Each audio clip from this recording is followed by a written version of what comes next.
างดงป่าไม่มีกาประเวทสันดอนเจ้าปีฮักวันนี้ซ้ำเกิดสังหรณ์จะเบิ้งพระเวสสันดรได้มาขอตานะบารมีตานะตันจากพระเวสสันดรหนอดเต้าข้านี้จะขอตานะตันจะขอกันหาจารีไปขอเป็นข้าทาสใจของเมียของข้าชื่ออมิตตาขอพระเวสสันดรกดปงขุนนาจิมเจ้าดูลาตันพามแม่นแล้วกรรมพันนาตั้งหลายที่คนต่างๆได้อูมานั้นเฮาเวสสันดรตั้งแต่อายุได้7 ขวบหูเป็นกำพลข้าก่อสร้างตานาปาลมีเป็นที่ข้ามาอยู่นี่กับเพื่อตานาปาลมีจ้างเพื่อแก้วแผ่นดินเย็นของข้าจึงได้มาบวชอยู่นี่กาละบัดนี้น่ะตั้นเอ่ยปากมาแล้วว่าตั้นจะขอกุมารจารีเจ้ากันหา2 นอข้าก็ยินดีต่อเตตานฮือตั้นเดี๋ยวนี้ตอนนี้พ่อจะตานเฮาคือพระเวสสันดรได้ยกกันหาจารีฮือปู่พามจูจกแล้วพี่สาบัวไปไอไปถือว่าเป็นบุญของเฮาเข้าใจไปไอขออนุโมทนาตันกับพระเวสสันดรหนอเต้าที่ในตานกาละตานครั้งนี้ถือว่าเป็นบุญของผู้ห้ามเท่ายิ่งแล้วไอ้พ่อจะตานเฮาแล้วอย่าใดดีน้องอุปะพระเวสสันดรผู้กำเนิดเป็นกำนั้นประกองว่าจะตานฮือลูกฮือเต้าจะถวายตานแล้วเย็กกิ้วลิวตาใส่ลูกใส่เต้าฮือลบฮือหนีไปอยู่ทางใดบ่ฮู้ระวังนะน้องเนอะโอ้บัดเดนี่มันมีความจริงใจโดลาตันพามกรรมตีตันหากว่าฮือเฮานั้นบ่เคยมีในเจื้อขกูลสุริยะวงศ์แห่งองค์พญาสนใจเจ้าเมื่อข้าทลัดกรรมได้แล้วกรรมนั้นย่อมเกิดเป็นทันทีขอตั้นน่ะระงับโทษโตสะตั้งหลายก่อนเถอะจารีปัญหา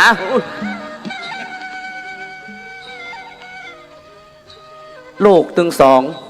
2ตั้งแต่ป่ออุ้มเกียงเลี้ยงใหญ่มาป่อห้องเขาแล้วเจ้าต้อง2น่ะบ่เคยลึกอย่างอีกำเตื้อให้โนนนี่ป่อว่ากำใดลูกเนี่ยกำนั้นจารีกันหาขอบคุณครับ จารีกันหาลูกออกมาหาป่อเร็วป่อห้องแล้วน้องอย่าใดดีเอาไปบัวปกหัวไว้หัวมาเนื้อมา2 เต้าบูตาจารีกันหาเอ่ยอายจุงย้ายขึ้นมาเว้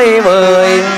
ไอ้ป่อหอมแล้วน้องกลัวเมื่อป่อเรียกล้อน้องสันบ่เฮยสันได้เลยสงัดเงียบปิ่งยังผสมขนิ่งยังเจ้าป่อไทยเจ้าจุงมาเป็นอันน้ำเย็นสายดับไฟเอาใหม่ห้ามขี้ไล่ได้ใส่ความมาเอาสิแม่ยังใดดีหาว่าป่อนี้ผิดสัตว์วาจาจุงมาหาป่อเจ้า2 นงเล่าบุตรตาลูกไทยไอ้ป่อมาหาเขาแล้วว่ามาก็มาเสียเนื้อบุตรตาเหลวมาหาป่อสักหน่อยจุงก้อยเข้ามาไวจุงมาเป็นตาตั้งแม่น้ำวังใสมาดับไฟโกธาพามเท่า2 คนเฮาจุงเข้าใจแล้วลูกมาหาป่อเดี๋ยวลูกว่าเจ้าป่อไทยห้องลูกมามีเรื่องยังตัวป่อเจ้าลูกเต้ากันมาออกมาหาป่อลูกไอ้น้องกลัวว่าตัวป่อนี้ห้องลูกมาใจลูกบุญตาเหมือนไฟหอนไหมมีเรื่องอัน ได้สั่งใจลูกน้อย จาลีกันหา พอองค์ลูกน้อยมันก็เปิ้นตีกอกน้ำตากันลูกน้องอาบน้ำบ่อข้าวห้องอยู่ว้อยว้อยสองเจ้าปีนน้องหดหดถอยถอยป่อมาหันน้อยสองตีนลูกลาสมาห้องหาอยู่หันบ่ยัง จาลีกันหา จะยะยังได้น้องเจ้ากันแห่บ่เฮาซ้ำแม่ห้องอยู่จ้องจ้องตัวน้องจะว่าจะมาไอ้น้องกลัว กันหาลูกจาลี ก่อนว่าโอ้ยน้องสองลูกใส่ใจจะยะยังได้นี่แกตัวไอ้จะยะยังได้กับกันแห่น้องนี่ จาลีพี่อายน้องไออยากมากลัวปากันเอาใบบัวปกบัวปิดหน้าน้องลาจะยังได้ซ้ำตัวปอนี้ห้องลูกใส่ใจเสียงน้ำตั้งในบ่เหมือนก่อนอันมีลายประกาศใจหวานเช่นเลยให้น้องกลัว จาลีกันหาป่อฮูเด้อว่าลูกตั้งสองอะอยู่ในสระโปกคลณี มาเถอะลูกเจ้ามาเป็นน้ำใส มาเป็นน้ำเย็น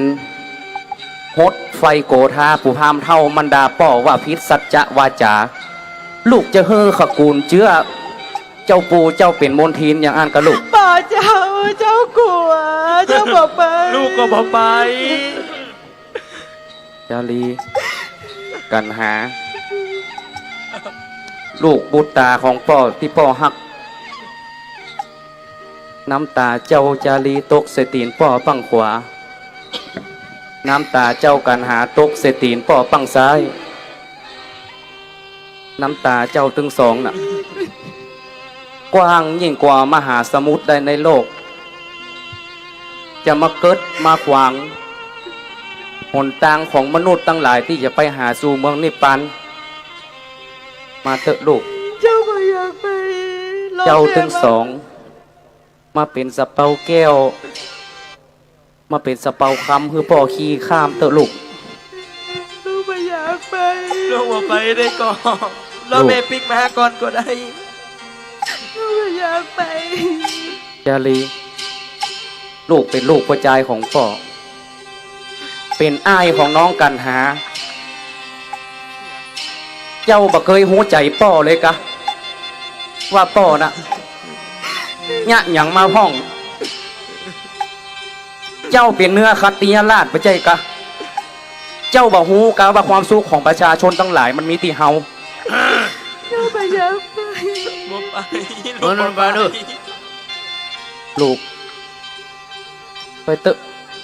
แก้วแก่นตาของพ่อ ลูกไม่อยากไป ดวงใจของพ่อ เจ้าจำไว้นะลูก จาลีเจ้าเป็นพ่อใจายเมื่อวันใดวันหนึ่งเจ้ามีบุญน่ะคนที่เปิ่นมีทรัพย์สินจะมาไทยเจ้า จ้างมางัวควาย ทรัพย์สินตาสีตาสาและเงินตึงร้อยกระหับปะนะสิ่งนั้นเป็นกาไทยของเจ้า กันหาลูก เจ้าเป็นหญิงแก้วแก่นตาของพ่อ ความจริงน่ะกล้าของเจ้านั้นหาอย่างเปรียบบ่ได้ แต่เจ้านั้นจะเป็นไทยอย่าเมื่อมีคนมาไทยเจ้ากล้าปันคำกะหาปะนะไปนะลูกเนอะไปเถอะ รอแม่มาก่อนมาได้ค่ะเจ้า บัตันแล้วลูก ไป ลูกไม่อยากไป ไปบ่ไป พ่อขอสั่งเจ้าแห่มกรรมลูกคือเจ้าถึงสองนะปฏิบัติปัดปู่พ่อ เจ้าเคยเนี่ยอย่างใด เจ้าเคยหักพ่ออย่างใด ขอคือเจ้านะปฏิบัติปัดปู่พามหักพามอย่างเจ้าเคยอยากกับพ่อเนื้อลูกเด้อลูก พ่อมาหักลูกแล้วค่ะ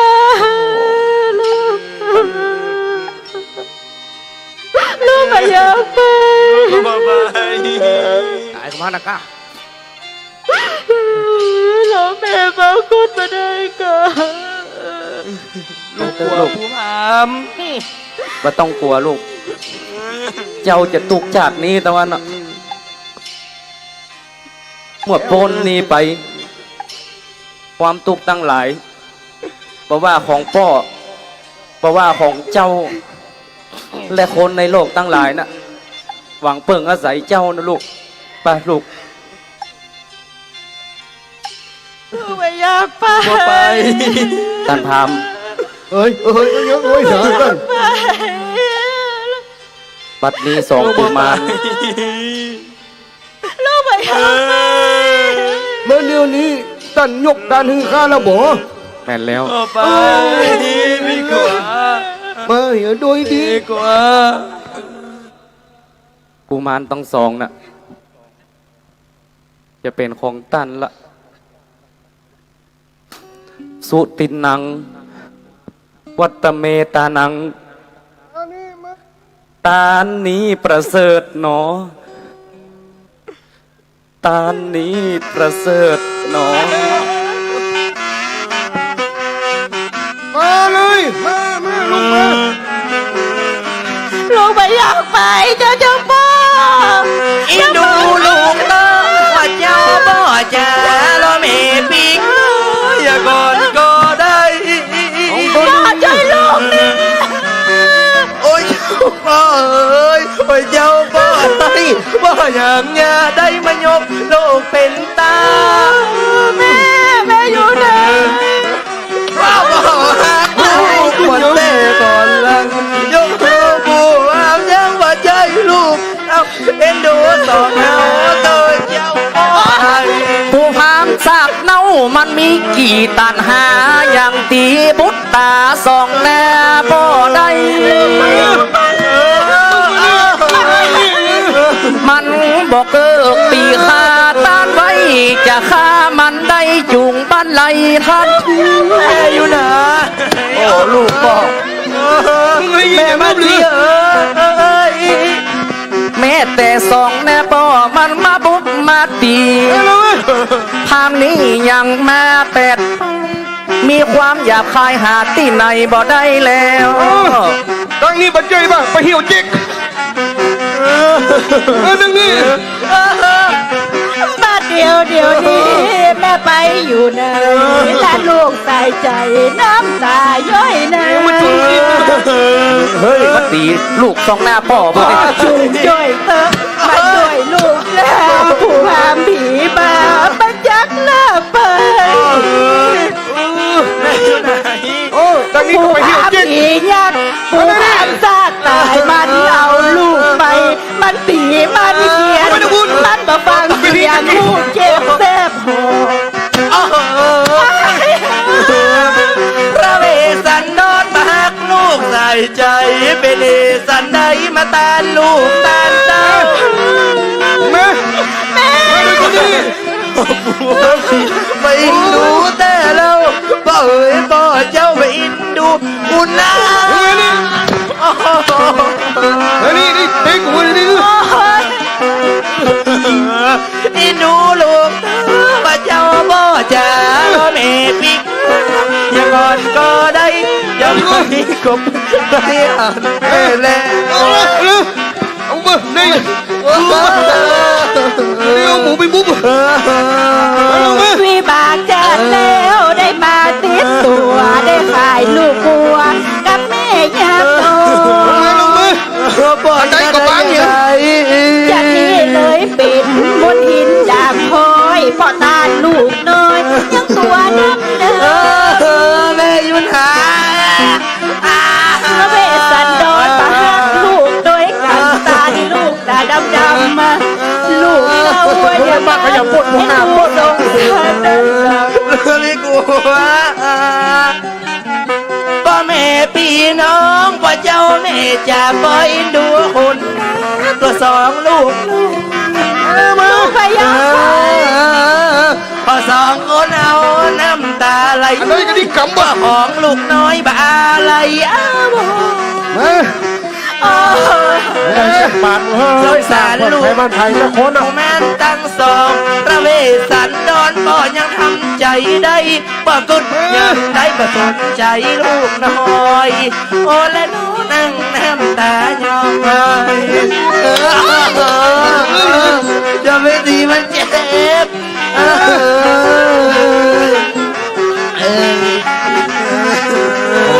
เดี๋ยวขอเวลาพักเบรกสักหน่อยนอดตะกี้เปิดมากระซี่ว่าพระอาจารย์จะขอเวลาสัก3 นาทีอย่างยามหัวเนิดพระอาจารย์สมชาติไปทางใดครับผม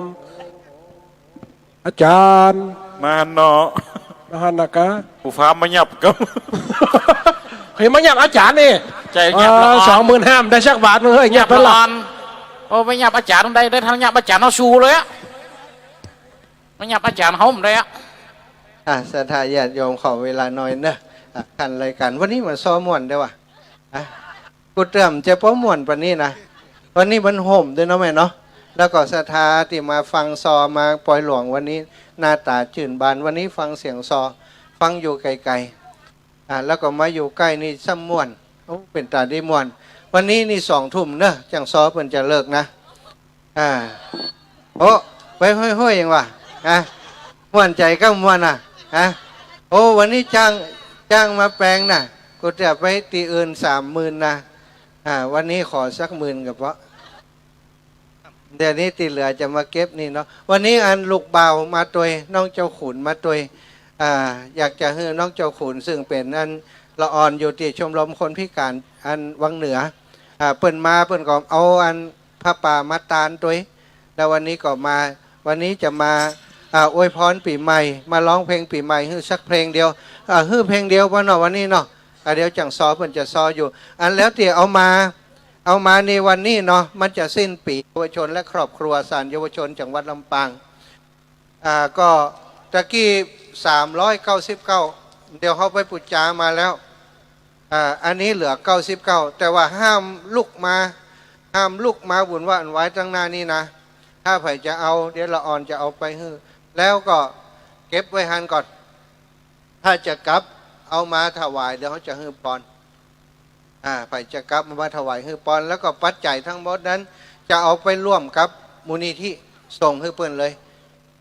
การที่บริจาคผ้านี้บ่จะหาได้ง่ายๆเฉพาะตัวผ้าที่เอามาทำนี้ก็ราคาก็200ปลายแล้วนะเพื่อนเอามาทำเพื่อนเอามาที่เพื่อนเอาไปห่อศพอันนี้ก็จะส่งไปที่มูลนิธิที่เปิ่นดูแลเกี่ยวกับอันกู้ภัยต่างๆนะเอาคนละผืนใครจะเอายกมือขึ้นไปลูกกันนะมันมีมันนักนะกำไว้ไปหื้อหายเนื้อน้องเจ้าขุนขึ้นร้องตรงไหนลูกเอาตรงนี้ไหม บนเวทีเฮ้บอบ นเวทีปะ บนเวทีเฮ้ ได้อนุญาตให้ยืนไป ต้องกลัวปู่พามหยับอะเขาไล่ลงไปปุ่นแล้ว ขนมจีนเหลืออยู่ตั้งลุ่มเด้อพ่อยกไปเลยเดี๋ยวเอานี้ยกไว้ข้างๆปะเดี๋ยวมันจะยุ่งที่โต๊ะตรงนั้นเดี๋ยวค่อยยกไปพ่อยกไปที่โต๊ะไม้เลยอันนี้เอาปอตาเปียวจ่วยจิมตัวจะได้สะเดาะข้อนักก็เปิ่นน้อยเอาไปไอ้ปอจ่วยยกไปเลยไผจะเอาก็ไปให้เปิ่นเราเก็บสตางค์มาที่จะปั่นปอนทะลุเอาละเนาะน้องเจ้าขุนพร้อมละโมเฮาก็ตังเอาใส่กับใส่นั้นเลยเอาแนบไว้เลยเอาเก็บพอเก็บตังก็อย่างเก็บเอากระเป๋าเอาถุงขาวถุงขาวใส่ตังโอ้มีนี่จัดนักนี่เจ้าขุนถูกมาจะ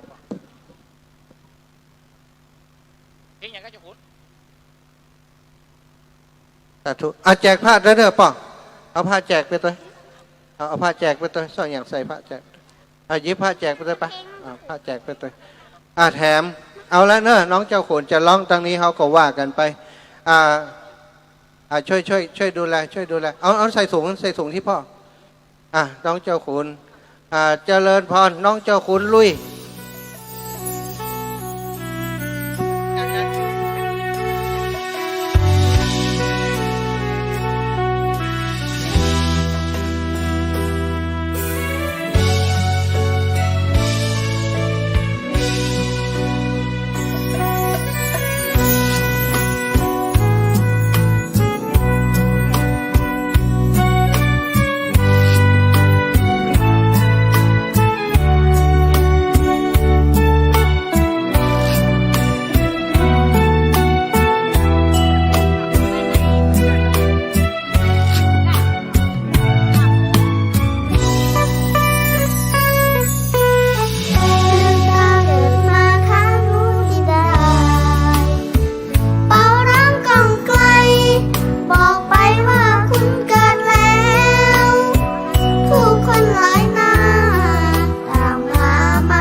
ทุกคนมีสุขภาพแข็งแรงแห้งๆรวยๆครับผมขอคือปีใหม่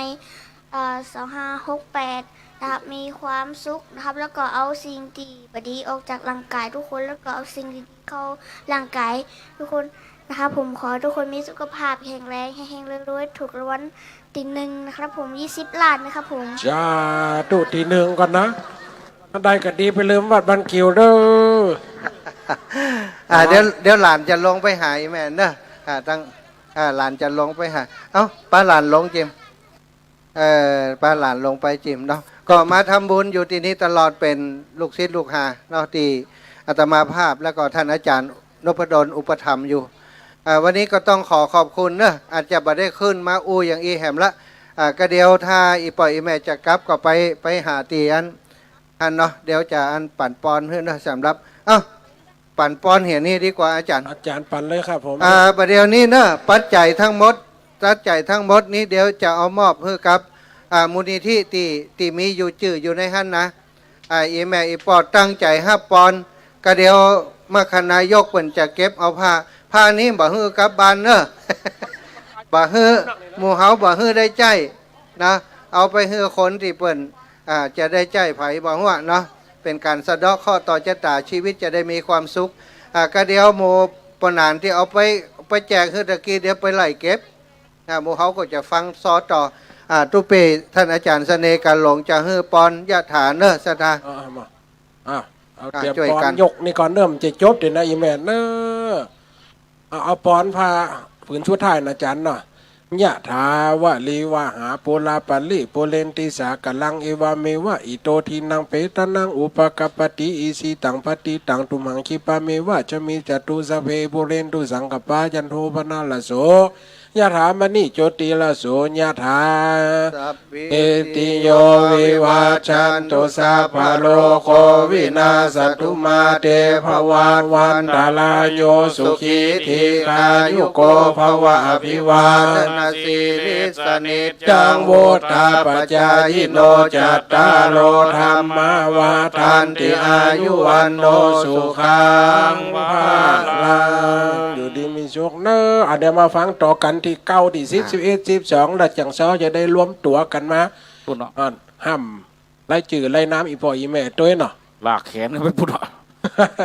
สั่งฟรีมีไหนต่อไปกันที่9เป็นการเศร้ากันโศกยังมันจบเดี๋ยวอีพ่ออีแม่เนาะ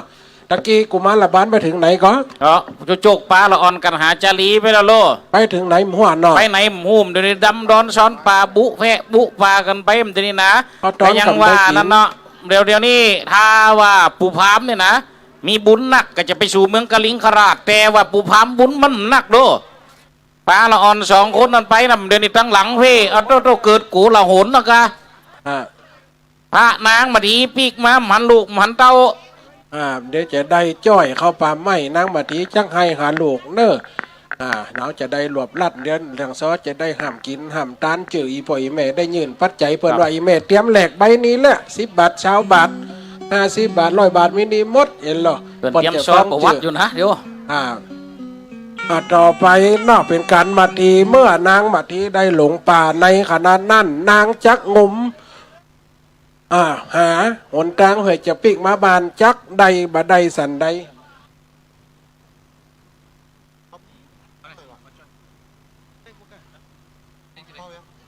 นางบัดทีจ้าเข้ามาสู่ในสุบันน่ะสาราใดก็บัดใดเนาะจะได้รวบลัดฟ่องกะว่าเตรียมแหลกสตังค์ให้แม่มาทีเนี้ยอีโลด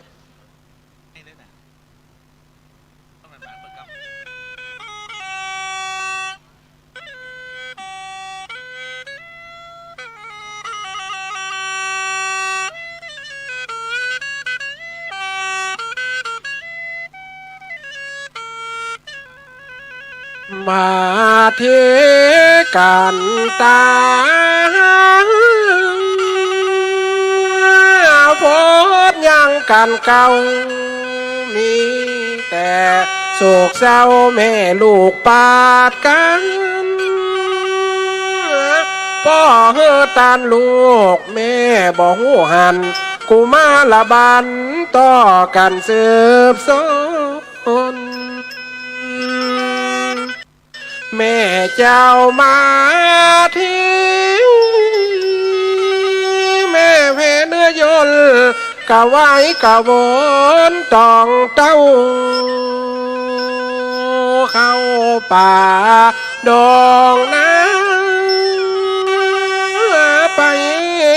เมื่อตาเจ้าละสองนอนเอาน้องขานตัวนางแม่จันเกิดหากามฟังน้ำตาน้องนั้นใจหวันตีถอยไปป่าดงกันแม่โศกเศร้าซอยไปเก็บผ้าลาหน่วยไม้แม่ได้สอหาเก็บดาเหลียบไซสั่งแปลกแต่ใบนี้จ้าตะว่ามือเจ้าแม่เจ้าไม่ตาหอดวันนี้มาแม่หาบ่ได้หาไหนก็จอยแต่เทวดามาเป่งตั้งถอยหือนางหลงยางป่าไม้นางก้อยซอหังเก็บดาเรียบไรลวดหาบ่ได้บ่มีโอยน้อแม่จันมาโศกโศกินแม่นางมาเทน้ำตาอาบหน้าน้ำตาอาบหน้า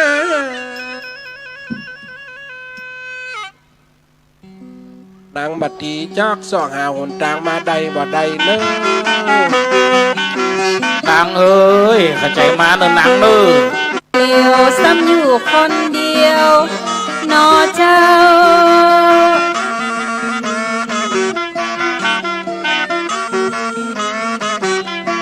หลงหนตางมาบ้านเงาโพดบ้านหมอเลี้ยวกาโพดก็ข้างชัดนักหนาเตียวไปเตียวมาห้องห้องให้ไปจังยะใดหลงในป่าไม้โอ้ละน้อป่าไม้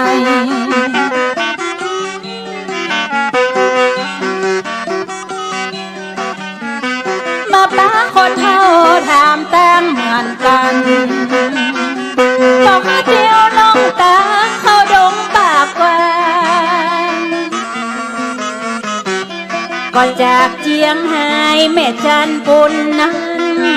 น้องจันหลงตามแน่จะปีกปอกไว้ไปอาสมนักหนาเยอะจะได้เจ้าหนตังว่าอันซ้ำเป็นป่านาเจนลำโอละนอเจนลำขอบพระคุณนักไหลแม่มีน้ำใจ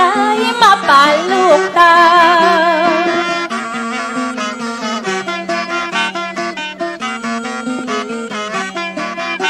เตียวแตงมาป่าคนเฮาน้ำใจป่าลูกเต้าแน่นกากล้าไทยหูเปล่านักเอาแน่เอาคนละแดงสองแดงจังจะได้เตียวตามเขาดงป่าไม้นางบัดทีหลงอยู่นาวัดคนเนอคนทำเล็กขายหูบอยู่คนน่ะม้ามโพดกำเตี่ยถ่ายหูบละเช้าเดี๋ยวบัดทีเนอะ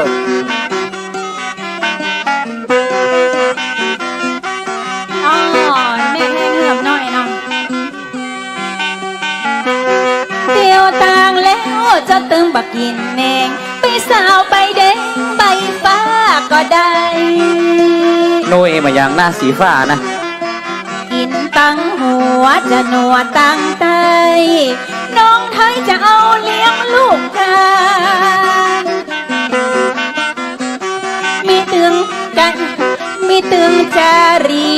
ตึงกัน50 นิ้ววันตาตั้งตัวแม่เจ้าอยู่บ้านที่ไหนเบาแต่เราโอละน้อแม่ทักอานง มาทางบนเฟนเนอร์เปิดพอหาแม่มาทีเปิดถึงจะยืนเฮ้ออีวะมาทางบนเฟนเนอร์มาบนเวทีเวกระได มักสีเฮยพานางแม่เฮยไปป่าตะเจ้า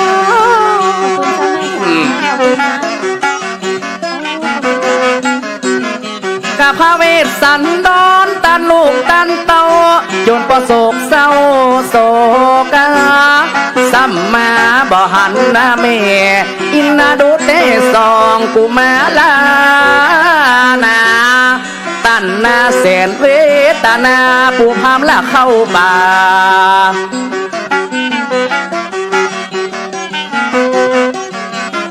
กัวแต่ที่สุกกะมาสุกเป็นนองที่ป้องกะอย่าป้องเป็นน้ำที่ย้ำจะย้ำเป็นเลือดบะหูแห้งเหือดสักเพราะว่าลูกเต้าเข้าป่าดงดำเป็นละเหเสซ้ำเข้าในป่าใหญ่ดงดำผู้พามมันตีมันหำสองกุมารตาดำน้อยนอ มาสีเขาดงป่านาญะจะได้เจอเป็นให้ห้องห้อง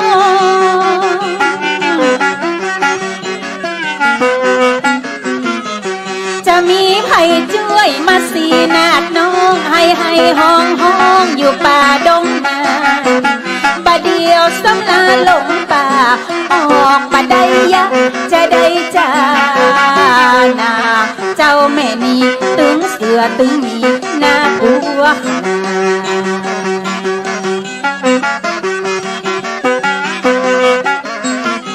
ยกมือ10 นิ้วไก่นิ้วเกษาเทวดาอย่าหือใดพังพาดอย่างมาน่ากลัวขนาดซ้ำลงในดงในป่านางน้อยลมกอดซ้ำมาปัดสอยอยู่กลางดงดอยกวนคงไหล บัดต้องเป็นดดงงเปิ้นว่าลงเฮยลงในดงป่าไม้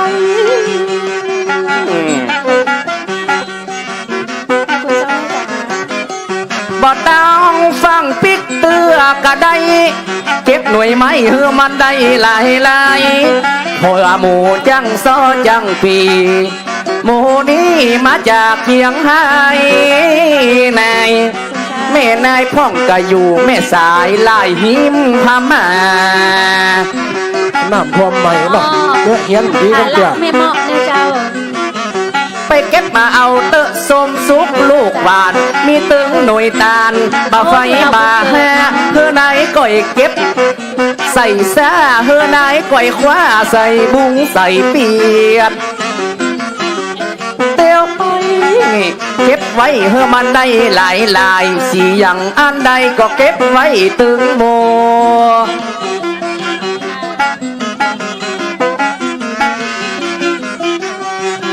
หน่วยไม้มันห้องมาเขียมอย่างตึงบะเปียงในดงป่าไม้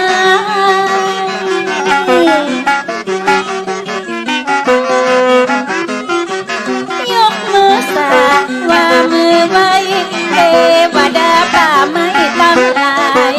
ขอท่านได้โปรดเมตตามักสีลงในดงไทยเจ้าแม่นายบะจ้างยะจะได้มาหาตางออก ถ้าหน่วยไม่ไหลลงสักคืนก็ได้ไปยังอะ หลงแต่หลงมาในป่าบ่หูตางปอกมาสีสองหาตางออกบ่ได้เทวดาช่วยตะนา10 นิ้วยกมือไว้สาขอเทวดาช่วยให้ออก บรรพตสถิตศักดิ์สิทธิ์นักหนาเทวบุตรเทวดาใจดีเจนลา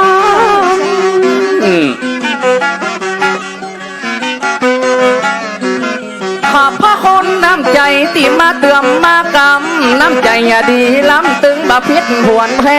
ขอบคุณน้ำใจแม่มาจากบ้านหม้อแม่ซุกกับแม่พอจากบ้านนางแล่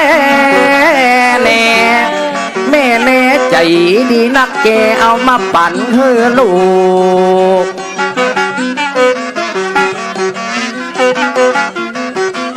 กัดสะทาห่างชัดจังหวัดลำปางจิตใจกว้างขวางตึงบ่ใบลิงโลตีเอามาตานตีเอามาสู่จังซอตึงหมูตะกี้ก็เคี้ยวหักไปแล้วเนอะสามคำอินดูมิตรตาจะไปหาหมอฟันเคี้ยววิ่งไป1 อันหูจะเสียงกี่บาทน้องมัสซีอยู่ชัยประการอยู่ป่าดงดำไกลลามขอบคุณค่ะ ก็ป่าสถิตบรรพตยังออกอย่างเนาะ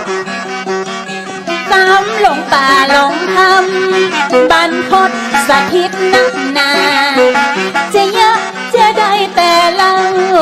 ไว้แต่ว่าพูดว่าดาเฮ้ยเจ้าแม่นาขอเทวดาปันหน่วยไม่พ้องอันนี้ก้าที่บนว่าเทวดาโพดเทวดาโพดนี่จะปิดราคาคืนเมื่ออาสมยังคงเขตห้องมาหลงในตาเต้นต้องน้องสำออกบาได้แล้วปีนางนอน10 นิ้วขอไว้ขอบอนเทวบุตรเทวดาช่วยพ้องน้ำใจพี่น้องเขลางนครจะขออวยพรให้สุขขีเตียงตา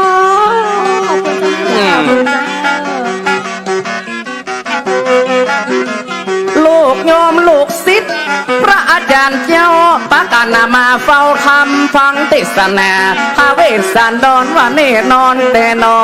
พี่น้องมาพอมีความการุณานะแม่แน่บัดเดียวเวลาจุดก็เลยย่ำตายโอ้ใบสาเด้อสถาห้วยงูใน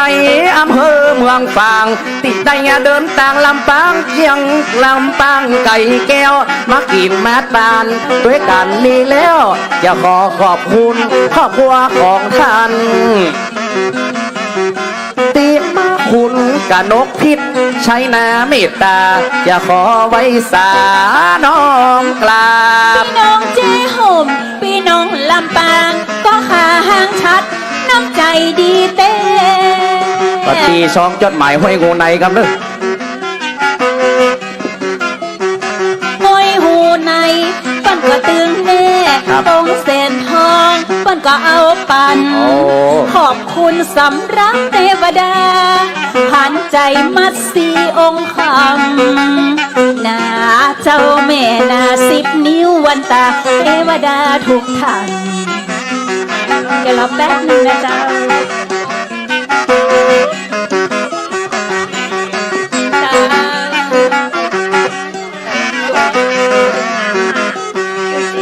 มาสีจุดแต่วิไลหัวใจมอบเพื่อเนื้อเจ้าสำรับกับแม่ย่านั้นเราปั่นลูกเต้าข้าเจ้าสาวบานางนุ่มสำรับแม่ย่าจันสมปั่นควันโพงฮือเต้าฮือลูกมักสีคือจังซออีน้องวิไลขอบพระคุณน้ำใหญ่วงใหญ่พี่น้อง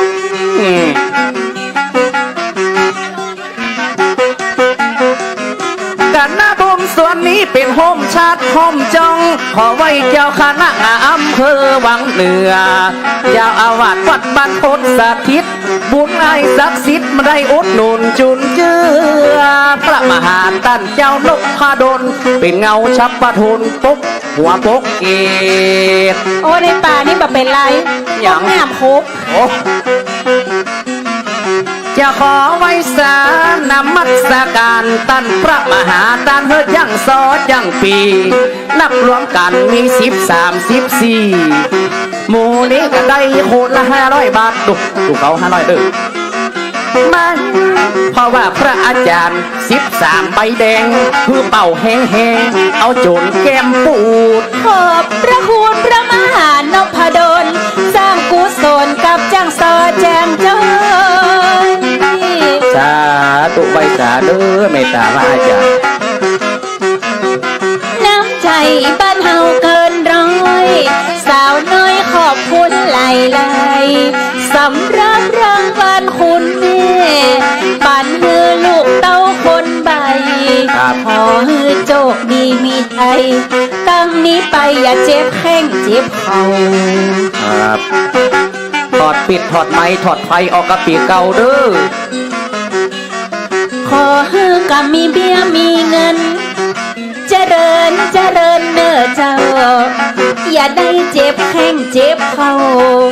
ขอฮือแข็งแรงตลอ สา ด ธุ นอนขอบพระคุณเทวดาตั้งหลายช่วยโพดช่วยพายมัดสีเจ้าลูก อินดูวิไลซ้ำใส่ชุดเสือมาสีบะได้เมื่อลงดงป่าไม้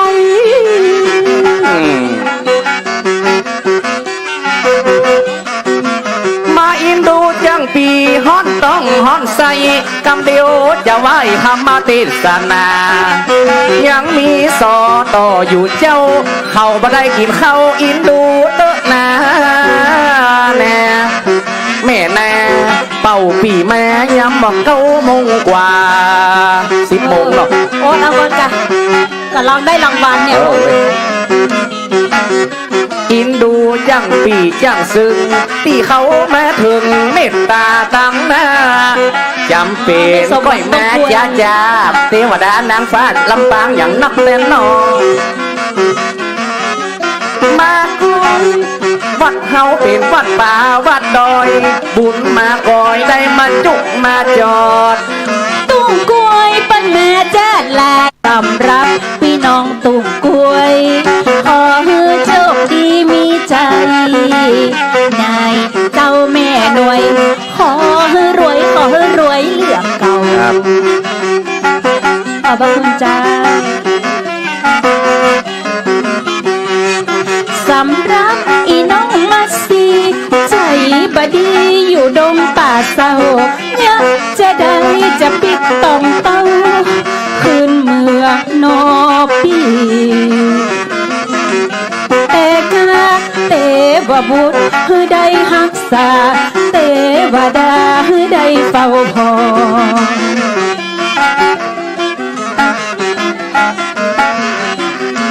ขอบพระคุณแม่ดวงมาจากโป่งหลวง เป็นปุ๊กเป็นพวงใส่ในถุงไว้ อ๋อขอบคุณแม่จับแก้วนะเจ้า น้ำมักเลยจ้ะ เป็นเลือดสีบะเดียวกินบอดได้จำเป็นจะขอลาสีขาสีขาเพราะว่ามีนี่กับแก้มก็ดีอีแม่เอามานาแม่แน่ก็เดี๋ยวรอหมดเวลาลาสีขาออกปากก่อนจะขออนุญาตลาสีขาก็จะไม่เลิกเคยกิน ไม่เปิด คุณลาก่อนขอบพระคุณแม่ดวงโป่งหลวงมีมโนสวงแขกมาปั่นฮือลูกฮือแลอินดูแต่ว่าเสียงมันลู่เห็บมาต้นนกบะบินบะจังกำปีเขิงมาว่าขันตั้งบ่ตึงเลยเอาขันตั้งมาใส่ มีตึงแบนมองมีตึงนางเลอย่างเน้นนางเกไม่เอวไก่ลำ อันนี้แม่ยายซุปอีเด้อครับหมดครบ น้ำใจตึงบ่ฮือจุจังนักลำและขอบพระคุณหลายๆคุณแม่อยู่บ้านใดแต่บ้านหมอนอแม่ในนาเจ้าแม่ในมีโชคมีใจขอบพระคุณค่ะจ้าส่งท้ายปีเก่าเป็นว่าปี67ต่อไปโชคดีเน้อเจ้า68จะเข้ามาแล้วล่ะขอให้ร่ำรวยเหลือเก่านอนในขอบ อบพระคุณน้ำจิตน้ำใจโชคดีมีใจสำหรับคุณแม่ แม่มาจากบ้านหมอคือคุณแม่อำไพมาต่อลมหายใจได้หลายวันเด้อ โอ้พี่น้องวังเหนือก็มาจัดนักเลยเจ้าเดี๋ยวน้องมาแวะเนื้อ ขอบพระคุณเมตตามาเป็นสปอนเซอร์เพื่อได้มี power รักสามีแสงขอเพื่อแม่อยู่ดีมีสุขมีความสนุกและมีความแข็งแรงแน่หวานแน่บุญเฮงได้ปะคนขี้เก่ามาหลายก่อน ต้องหัวจ้างก็มาเนื้อไอ้เนื้อ ครับขอบคุณแม่อ้วนได้กินมวนด้านบานเอี่ยวหาลูกแล้วโอ้เดี๋ยวก่อนไม่ช้าเดี๋ยวก่อนยังก่อนโอ้ใจมาดูตั้งตัก ขอบคุณเจ้า ค่ำครับฮะ ดักไว้แม่ดักไว้ เมท่ามันไหลก็ครับมากันไหลอยู่เนาะ แม่ท่าเขาจะไปป้ากับมันดีสองนั่นละ นะไว้นะ เดี๋ยวไปป้ากันบ้านกิวเด้อ มันจิวแม่ท่าไปเล่นละครเขา ครับจิก ขอบคุณ มาลืม แม่ ค กั รั บบ แก้วแม่กับ มัน แก้ว เป็น ครั ข้า บ วบวบแม่ขอบ แม่ คุณ กับแก้ เจ้าว โชคดีปีใหม่เจ้า แม่นจะมั่มดูตั้งตักนี่แม่ถ้านางบัดที่บัดลงปลาน้ำเดี๋ยวนี้ไปทางหน้าติ๊กๆอ่ะ ลงแก่ลง มาตัวเด้อครับ ครับพี่น้องบ้านโกยมาหลายบ้านเมทะก็มาหลายบ้านมอนางแลหังชัดเนาะ โอ้นัก บางเหนือทุกี้จัดหลาย โอ้พี่น้องเสริมงามก็มาเนอะ บ้านเอื้อมบ้านปงหลวง ต้องหัวจ้าง ฮะหัวจ้างก็มา ต้องหัวจ้างก็มาไอ้ ใบชาขอบคุณเน้อ ขอบพระ ครับ คุณเจ้าแม่จ๋าสุข เอา ภาพ บุญด้วย แข็ กัน งแร เนาะ งอายุมั่นขวัญยืนเนอะ เขาทำบุญร่วมกับพระอาจารย์ได้บุญได้กุศลเน้อครับส่งท้ายปีเก่าต้อนรับปีใหม่ จ้า นะครับเนาะ ขอบพ มา ระ จัง คุณ ปี เจ้า ใส่กันตั้งก่อนไป เดี๋ยวก็ได้แม่เดี๋ยวมากินด้วยนะจะไปซิกก่อนนะเป็นฤาษีอยู่ขออนุญาตเอากับแก้มมาคือตัวนี้เนี่ยกะ เดี๋ยวนางบัดทีมตายกำเตี่ยจุจกกำตายกำเตี่ย ก็นับได้ซิกง่ายอ่ะ สูตายข้ามกับปีบ้านข้ามอ่ะนะ โอ้ ขอบคุณนะเจ้า ครับ โชคดีปีใหม่ อะ ม่วนงามกับโคตร อ๋อครับถ้ามาเตอบอกเขาว่าถ้ามาเตอไอ้เด้อรถนะ ฮะบังคับมา4 มื้อเจ้ากะ เจ้าว่าอันอีแม่เขารถมาห้าเพื่ออย่ามือแล้วว่ะ เปิดมาหลายตี เมื่อ เนาะ มือพ่อมก็ได้นะครับ เดี๋ยวก่อนมาตั้งพี่น้อง จะมืออะไรยังมาสิ เดี๋ยวฮะยังเด้อ เป่ง วัง เด้อกะโหนตั้งเป่งเด้อกะ แปะวังเหนือก่อน โอ้ลง วัง ลง วัง ป้า วัง ไก่ เหนือ ขนาด มาแล้วเหลืออันเพิ่นเจือมาจลาดนี่ล่ะ ดูอย่างจลาด โอ้ยังโลดพุ่งเนาะ โอ้โหขอบคุณกรุณาเมตตาเด้อครับ อันนี้ลูกที่ไหนมาแม่มากับจัดหลาย หัวไข่บรรทุกหัวจ้าง โอ้ครับนี่แฟนรายการวิทยุพระอาจารย์เนี่ยก้านี่เนาะ ได้หูไปแล้วมึง เนาะ ครับ เจ้าขอบพระคุณเจ้า แม่คำปันกาสอนเนี่ย โอ้ ก็ ครับ หัว ผม จ้างสาธุเน แม่ อะ ขอบพระคุณเจ้า สา พระใจ ธุ จุดศักดิ์สิ ลู ท ก ธิ์ พี่เค แม่ นิมนต์เนอะลูกกระตำลูกพี่จะเอาคนเดียวยะ ขอบพระคุณ ถ้า เจ้า ตัวปีบลูกเดียวถ้าตัวปีบลูกเดียวอาตมาจะลูกนะ โอ้ มาไกลกันแล้วหน้าเป็นแผลลูกกระไฟแล้ววักเลยนี่ ตัวเจ้าบุลูกเดียวฤาษีอย่าลูกเนอะ ขอบ สี คุณ เอาเลย แม่น้อยนะเจ้า เอาขนมบอตะกี้แม่เดี๋ยวเปิดมาเฮ้ย เจ้า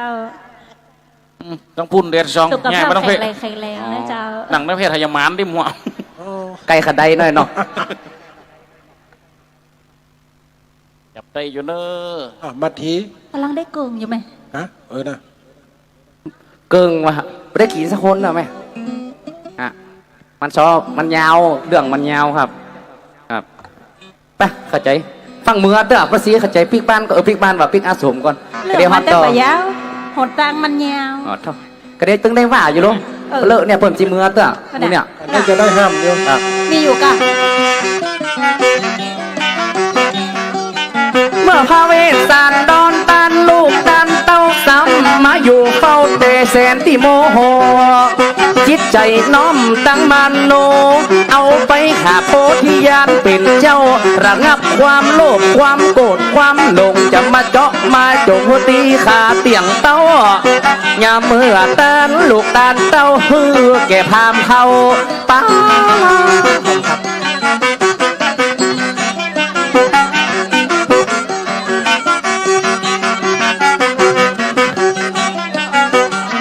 ครับ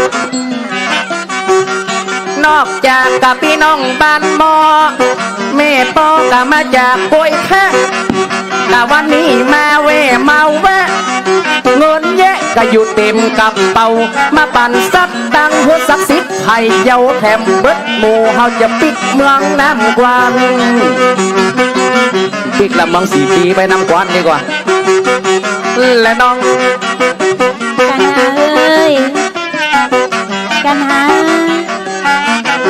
จารีลูกแม่ สรุปแล้วเนอะจะห้องหาลูกหาเต้าในคณะนั่น กันหาเฮ้ยจารีเฮ้ย สันเนาะ กันหาลูกแม่ ดูโจกหลากพุ่นพุ่นอะ จารีลูกแม่ อยู่ตังใดน่ะลูกเอ้ย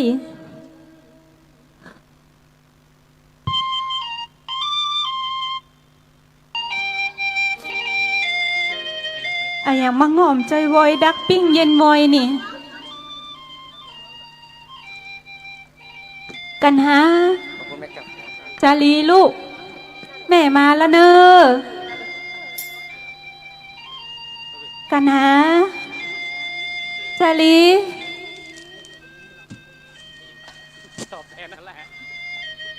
กันหา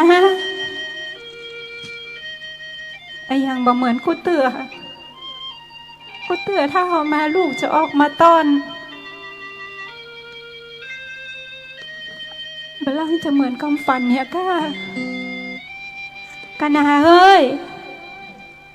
กันหาจารีลูกอยู่ตังใดลูกเมาลาเพียกากันหาจารีกันหาไปตั้งได้เหรออ่อน2 คนนี่กันหาก็ยังมาหายแซบนี้ก็เตือจะออกมาต้อนมาขอกินลูกส้มของหวานละวันนี้อย่ามาดักปิ้งลูกแม่เพื่อนล่าจะรับจ้ะ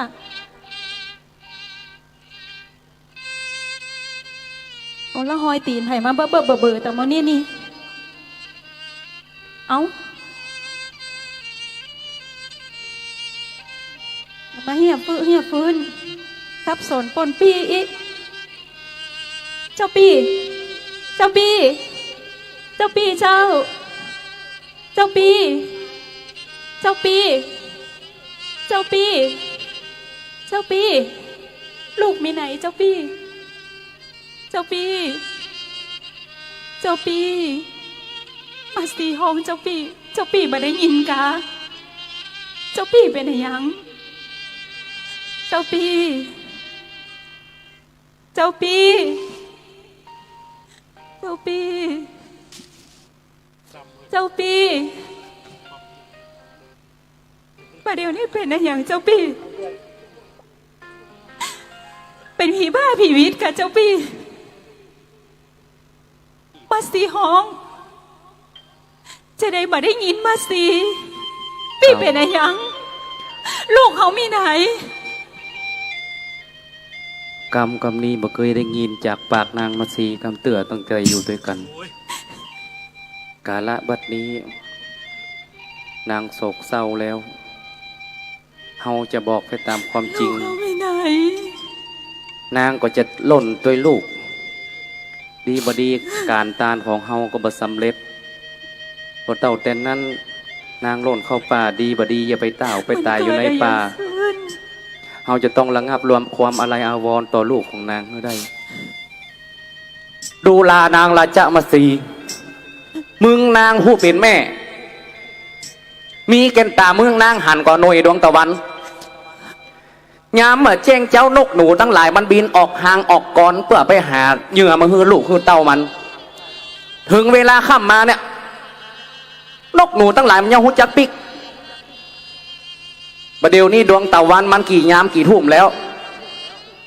มึงมาแล้วกูปี้อยู่นี่มึงนางเคยได้ยินกรรมคนแบบเก่าก่อที่เปิ้นว่าพญาราชสีห์มันจะหนีจากดอย ก็เพราะว่าดอยนั้นมันบ่มีถ้ำปูปลามันจะหนีจากน้ำก็เพื่อวันน้ำนั้นบ่มีตมสลมซิดของครูบาอาจารย์จะหนีจากครูของมันกับเพื่อครูของมันเนี่ยชั่วช้าบ้าใบนกจะหนีออกจากป่าไม้ก็เพราะว่ามันหาลูกผลละไม้ได้บหลวงหลายกวางทลายมันจะหนีจากป่าก็เพราะว่าเสือโค้งเท่ามันล่าเตียวจนพญาหงส์จะหนีจากสระบัวก็เพราะว่ามันบ่มีดอกบัวใบบัวไม่ยิงจะเล่นคบจู้สู่ผัวก็เพราะว่ามันหันผัวเนี่ยเป็นคนขี้ไล่ประจ้างเบี้ยงใบของควายหาของมาต้อนมึงนางหันกูเนี่ยโดนเขาขับไล่หนีออกจากบ้านจากเมืองมาแม่นก็เมืองนางไปเล่นจู้กับติพญาธรหมู่คนทันนักศิษย์และสีตั้งหลายที่อยู่ในป่าหิมะปานคนหนุ่มๆน้อยๆงามเดี๋ยวกูปี่ปะเลอะปะเตอมึงนางมาถึงนี่คิดแต่งให้อ่อนมันยายิงนี่ร้อยเล่มเกวียนยังบัดเต้ามึงนาง เจ้าพี่หีไออย่างสิงเจ้าพี่ถึงพามาสีได้ขนาดนี้กำหมูนี้เจ้าพี่บ่เคยมามาสี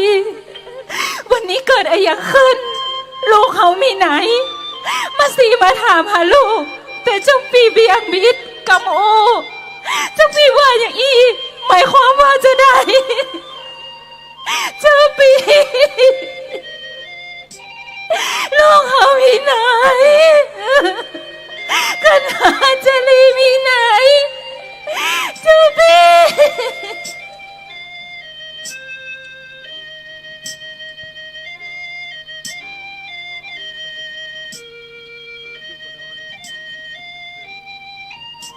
มาสี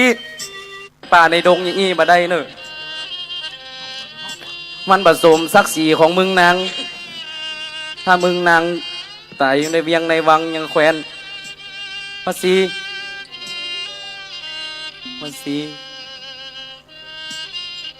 ลูกมาอู้กับกูพี่ก่อนมาสีโอ้มาสี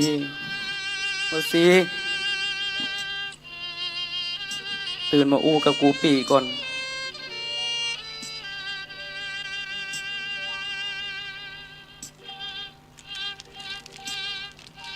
มาสิ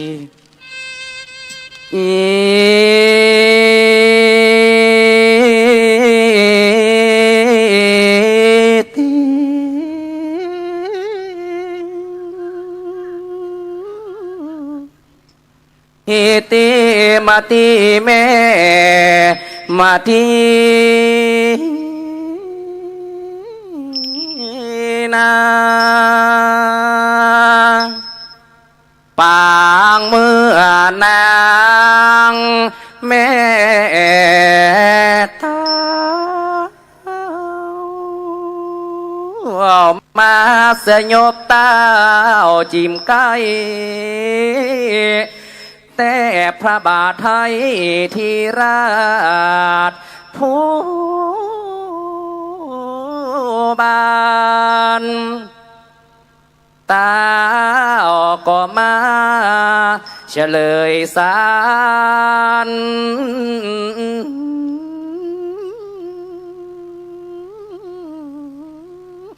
เรียกร้องขวัญตั้ง32ขวัญมัดสีนุจจนาถน้องจุงปิกจืนคืนมาก็มาเสียเตอะตั้งขวัญเกษา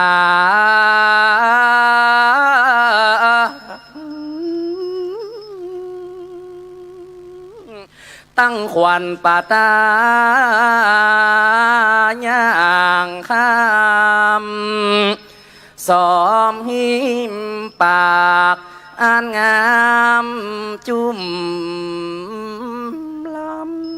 ำจุงปิกจืน มาแล้วกูปีผู้เป็นผัว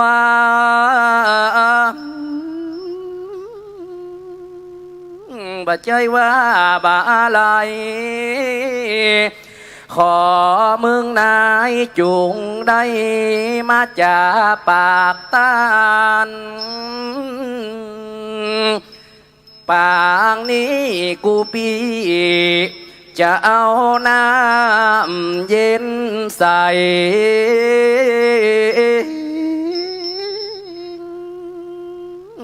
เข้า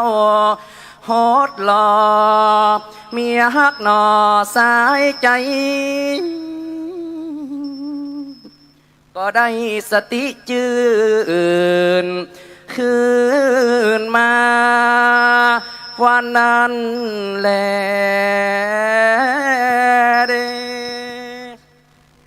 มาสีเป็นยังได้พ่อง พี่ เป็นยังได้พ่อง ลูกเขามีไหน กูปีน่ะได้หึงลูกเป็นตาลไปแล้ว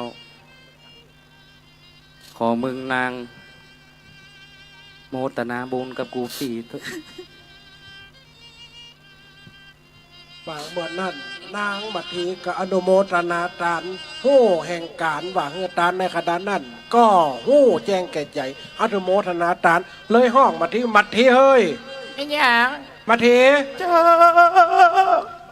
มัดทีหับหายอยู่เสียงผีหลอก เจ้ากำลังลูก รับแต่รับว่ามึงเป็นอย่างไปตะกี้หู้ก่อน เป็นลม เป็นลม โอ้นาบุญตุปีควักเฮือดมน่ะก็เลยฟื้นนี่ซื่นใจก็ สับส้มสับบุญ ยาดมหัดตายสาวส้มสามบุญ เมื่อแนบเป็นที่ไหน เมื่อนางมาที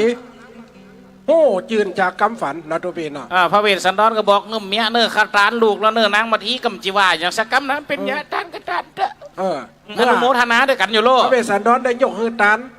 แผ่นดินดันก็เย็นขึ้นมาทันใด ทันใดนั้นกันสักกะสัก พญาอินทร์อยู่บนสวรรค์จันทร์ฟ้าบนกันนี่ชื่อว่าสักกะบัน จักกะบัน พอลงมาอันยัง เปิ่นตานเมียมีตานลูกแล้ว แล้วจะได้ ยังทำยังหนึ่งได้ตานเลยนี่ แล้วจะได้พระอินทร์มาเดียวนี่ เดี๋ยวข้าจะลงไปลงไปสวรรค์ลงไปลูกมนุษย์ปุ่นจากไปแหลงเป่งเป็ดเป็นพามคนหนึ่ง ชื่อว่า โอ้มิสักกะบันนะเนาะล่อเพราะว่าสักกะเป็นคนแปลงลงมานี่ ลงมาจากสวรรค์ปึ๊กโลลงก่อเชวบงกันนะก่อช้างก่อหัวกันนะ หลับอยู่หลายฮัลโหล อันนี้เป็นไผ อืม บุหามโจโจกเข้ามาอย่างไรมาตะกี้เอาลูกข้าไปไว้ที่ไหน โอ้อันข้ามเจจูโจกลงมาตักอันเป็นจูโจกไปเห็นมดไปได้ยังไง กันหน้าเหมือนกัน โอ้ข้านี่ชื่อว่าสักกะพามมาเดี๋ยวนี้จะมาหามันจะมาหาพญานี่ จะมาขออย่างกับข้าแหม พญาได้ตานยังได้พ่อง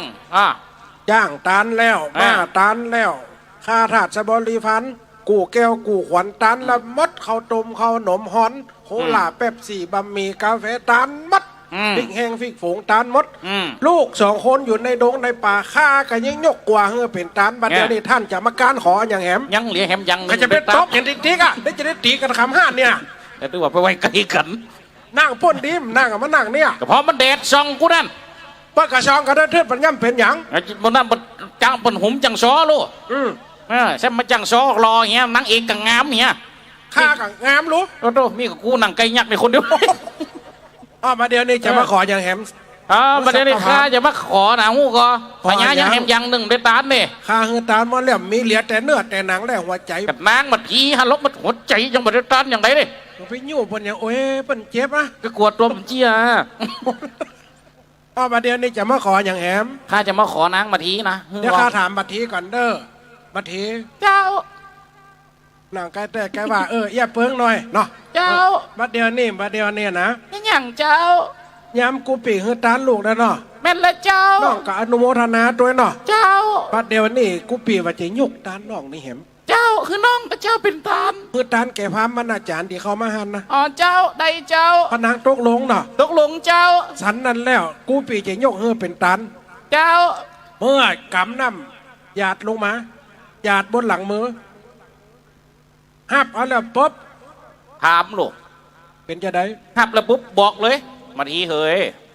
เจ้าเสด็จพี่ หยุดด้วยพระเวสสันดรนี่เฮนเนอร์ พวกข้าเจ้าอยู่ตั้งแต่เมื่อละหนีมาอยู่ในป่าข้ากับมาด้วยเหมือนกัน พ่อมตัวนี้ข้านี่มันจะเป็นพรามนะข้าเป็นแปลงเพศมันนะปะแปลงเพศแปลงกายป่ะนะ แปลงเป็ดรู้กันเนาะ นั่นเนาะ เอาแปลงเพศกับพาตัดเอาพ่นยันหีบนนั่นน่ะ นั่นน่ะ เอาบัดเดียวนี่ถ้าว่านี่บัดใจเป็นพรามแต่ละท่านจะมาจุมาไล่ข้าอย่างหยัง มันใช่ที่ข้ามจะต้องการจุต้องการอะไรข้ามาหมายใจไว้มันได้เพื่อมฮือพญาได้ตานฮือไผ่เพราะอันนี้เดี๋ยวนางบัดอีเป็นของข้าแต่ข้ามอบฮือพญาดูแลเนื้อพญาเนื้อเพราะฉะนั้นฮืออยู่ด้วยกันเนื้อพญาข้าจะปั่นป้อนเนื้อ อาข้าจะขอปอนเนอ อ้าวพญายัดมาบเนื้อยะถาวะลิวะหาฮือมันยะนาบุกเบิกฮือมันขึ้นตึกขึ้นหอนจะไปมัวนอนกินแต่เขาฮือมันลูกเจ้าเนี่ยเวียกเนี่ยการทำหัวเป็นคนถางฮือเมียเป็นคนปลูกมันจริงจะถูกเป็นของธรรมดาถ้าผัวเป็นคนหาฮือเมียเป็นคนหิจะไปขี้จีเลี้ยงกินเลี้ยงตานนิมนต์ตุเจ้าลูกแจห่มมาใส่ฮือเขาหนักเด้อ โอ้ตะกี้อาจารย์เฮ้อกาดน้ำมันคน500ล้อ6,500กว่านั้น จะไปไหน ไหนห้องอะไร ตาเขากาม ย้ายเหมือนไปเข้าห้องน้ำ เขาหนวดจะปิกบานเนี่ยเขากะอะไรหาบาน ใช่อะไรหาบาน เมื่อปั่นป้อนแล้วปุ๊บเมื่อตกลงกันแล้วปุ๊บอยู่ใน โยกคืออยู่ด้วยกันหันแล้วปุ๊บในคณะนั่นเปลี่ยนแล้วลูก เปลี่ยน จากสักกะบัดนี่ขึ้นถึงกันมหาลาภ ในขนาดนั้นพญาสนใจ รับอยู่ในปราสาทราชปุรีราตรีนั่นไกลลุงพญาคุงพันหันหล่อมคืนมันคนเท่ารับอย่า สองกุมารกับเตียวตังมากันรับเหมือนกันคนได้กันรับมดเปลี่ยนยามเที่ยงคืน แล้วตัวผู้พามคืนมุนนอนก็ไม่พุ่น สองกุมารมัดไว้ตีอย่างตะกี้นะมัดไว้เปื้อนตน เทวบุตรเทวดาอยู่ก็ไม่หันใส่โอ้ปุนดีอินดูละออนกูนี่เนอะ ก็มารักษาดูแลยาหายมดติดชุกติดป้องก็หายมดในคณะเมื่อนั่นพญาสนใจผู้เป็นปู่หรือว่าเป็นปู่อุ้ย ครับ นอนอยู่ในสุบรรณปราสาทใหญ่ แล้วตัวเกิง ราตรีนั้นพญารับอยู่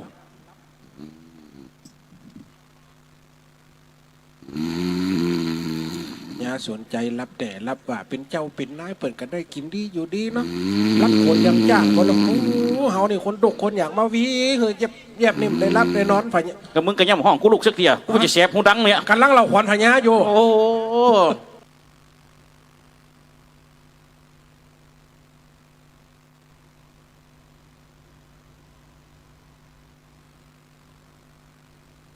จากสักกะบัดนี่ขึ้นถึงกันมหาลาภ ในขณะนั้นพญาสนใจ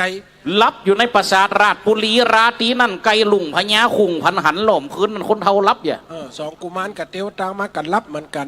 คนได้กันรับมดเปลี่ยนยามเที่ยงคืน แล้วตัวผู้พามคืนมุนนอนก็ไม่พุ่น สองกุมารมัดไว้ตีอย่างตะกี้นะมัดไว้เปื้อนตน เทวบุตรเทวดาอยู่ก็ไม่หันใส่โอ้ปุนดีอินดูละออนกูนี่เนอะ ก็มารักษาดูแลยาหายมดติดชุกติดป้องก็หายมดในคณะเมื่อนั่นพญาสนใจผู้เป็นปู่หรือว่าเป็นปู่อุ้ย ครับ นอนอยู่ในสุบรรณปราสาทใหญ่ แล้วตัวเกิง ราตรีนั้นพญารับอยู่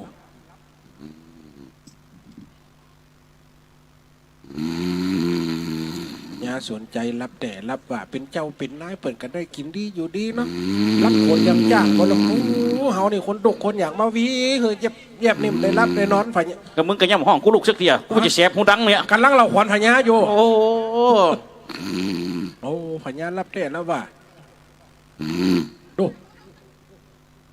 เอารถได้พาเครื่องนะนี่อย่าหมูให้ออกคอก กำได้กูกำได้ตื่นสักเทียไม่ได้มึงจะเล่าไปถึงเนี่ยมันตื่นนั่น ขณะนั้นพญาสนใจรับฝันอีบ่อยแม่ฝันว่ามีปัจจัยคนหนึ่งตัวดำ เห็นน้อยใส่หนักกูวก ๆเนื้อมัดกำยังหมีเข้ามาหาพญาสนใจเอาดอกบัวดีคือ2 ดอกพญากระหับเอาโดยน้ำใจแล้วเอามาถลงตีบนหู2 ข้างละอ่อนละอ้องเกสรกระโตกโดบนตักพญากับเลิดพลัดลุกในขณะนั้นเอามาโตกได้เดินจะสมาได้จะตีทุกกำ มันปากบดีนุ ฮะพญา อะไรเนี่ย ยังมันรับน้ำลายย่อยเป็นเช้าเงาเป็นว่า ไม่กี้ข้าฝัน พันยัง ฝันว่ามีใจคนหนึ่งตัวดำเนี่ยกำยังหนีพอออโตปีนี่เตอะ โอ้ข้างามตะกี้แม่น่ะมันตักว่าข้าขาวโอ้ใจจุ่มอ่ะ โ ใครนะ อย่ามาขาเอาว่าอาจารย์เดียวแต่ก่อนดำอย่าอีหวกอึงนี่ แล้วดีแต่เปิ่นเป้ามันนะกัน มันจะปน พ เป้า ญาจะยังพญาผันว่าจะได้ ฝันว่ามีใจคนหนึ่งเนื้อดำตัวกำยังมีเอาดอกบัวดีมาถวายข้า2 ดอกข้ามาเท่าตะลงยังหูทั้ง2ละอองเกสรพุ่งสลับตกลงใส่ตักพี่เหย แล้วก็พญาจะฮื้อข้าแก้ปัญหาว่าจะได้ ก็นั่นแหละมันเป็นปัญหาดิบก็มันใจหัวนี่ ข้าจะห้องเอาโหนหลวงมาห้องมาโหนหลวง ขอเดชะใต้ฝ่าละอองธุลีพระบาทปก วัด เกล้า เดี๋ยวนี้ ปกกระหม่อม ตะกี้ข้าฝันหัน มีอะไรหรือ ฝันหันมาได้ดอกบัว2 ดอก อ๋อ2 ดอก แล้วมันเน็บ พระยาค่ะอ๋ออะไรต่อพระยาค่ะ แล้วก็ดอกบัวนักกัดแตกฮะเกสรละอองตกบนตักค่ะ โอ้ข้าพระเจ้ารู้แล้วพระยาค่ะ เป็นอย่างใด ดอกบัว2 ดอกอันนี้คือ2 2 มันหนิบหูทำ6กับ5 ดู งวดหน้าทำ275กับ276 แต่มันตกเห็นนะ ฮะ มันตก ป่ะอย่ามาเล็กปลูกออก มันตกลงตักอ่ะ ตกลงใส่ตัก ตกแล้วก็เป็น6 ลูก นั่นตักลูก นะตักนี่ไปเป็นเป็ด ตักนี่มันจะได้ไป มันโคตรสวาย ว่าปุ๊กกระยะฟ้าแขกนะ พระอันพระประวัติใจพระองค์เหยเปิด ได้หยั บาง ชลาดเทวราชอันกากาศจากหนีไป อ่า สู่เมืองใดกระจังวัน แม่น พวก ละ เริ่มล้านกับลูก อ่า ผูกแม่นที่หลีจักเข้ามาสู่ในมณฑลพิธีล้านควงคุ้มใหญ่หลวงที่นี่ บรรลุมาเมเจ้าพญากระลงหอคำหล่อนะรัตนปราสาทอันใสเลี้ยงรุ่งพญากระมุงได้ไปพอยังประตูเวียงลูกหันแต่ลูกหันคนเทา โอ้คนเทากับละอ่อนมาด้วยกันหันคนเทานะกุ้มหูจัก เอ้า เห็นหน้ามาทอละหลักละอ่อนน่ะหลานกูขอเจ้ากันหาเจ้าจารีขอจะไปอย่างพ่นโต๊ะห้ามนะ พอแล้วมึงสั่งกูไม่พอ สามมุดสามมุด อ่ะไปหันเลยอ่ะ โอ้อันนั้นละอ่อน2 คนน่ะเป็นหลานข้าก็ห้องมาลูก ชักคนหันกับคนเทาแม่นถึงนั่น ดูคนเทาถึงนั่น เดินไปปอกกันเนี่ยลูกตะกี้แจกคนเช้านะหังอยู่ดีมวัดดีมันนั่งไกลนะกันก็ เจียงคือแม่มาทีคนเช้าเลยเนี่ยสตาร์ทั้งหลายสุดท้ายไปห้องมานั่ง2 หน้าอ่ะ โอ้เป็นเจ้ากันหาแต่เจ้าจารีแต่โลลุงนี่เป็นไหลูกตั้งใดมาสวกเต้าเดาล้มมานี่ฮะ อันตัวเรานี้ชื่อว่าชูชกพะยะค่ะ เป็นชูชก พะยะค่ะ มาจากเมืองไหน ข้ามาจากเมืองกลิงคราชพะยะค่ะ เท่าแกนะแกพอละหัวอย่างหัวกันลิง 69 ปีพะยะค่ะ 69 ปี พะยะค่ะ เอาละเอาหลานข้ามาได้จะได้ ข้าไปขอมาจากพระเวสสันดรพะยะค่ะ มึงหนาวกะ ลักษณะคนเทา โอ้ยไก่น้อยโต๊ะน้ำโจชันยอง ลักษณะคนเทาเก่าด้วยอย่างเอี้ยด้วย โอ้บัดเดียวนี่หลานแห่งข้านี่มีกาแต่หือข้าจะไทยอ้อมเดียวนี่ โอ้ หูกับหลานกษัตริย์มึงจะเอาไปเป็นหยัง ข้าจะเอาไปเป็นคนรับใช้ของข้าพเจ้าโอ้ ปาดคอเย้ยอย่างบอลนี่ โอ้เด็กสิกูอย่างกูเอาอาวุธก่อนเนอะ อย่ามาสู้กันอย่างงี้อยู่แตกอย่าเป็ดคบกันนะ อืม บัดเดียวนี่นะ ข้าจะไทยเอาหลานคืนอ๋อชูชก อืม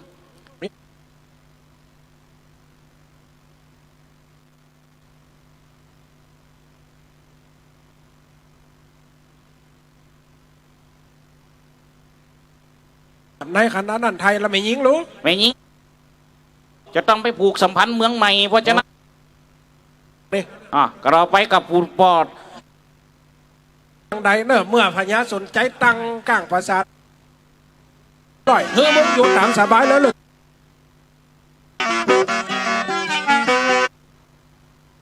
กะงามตาของฉันเขาเอามาลัด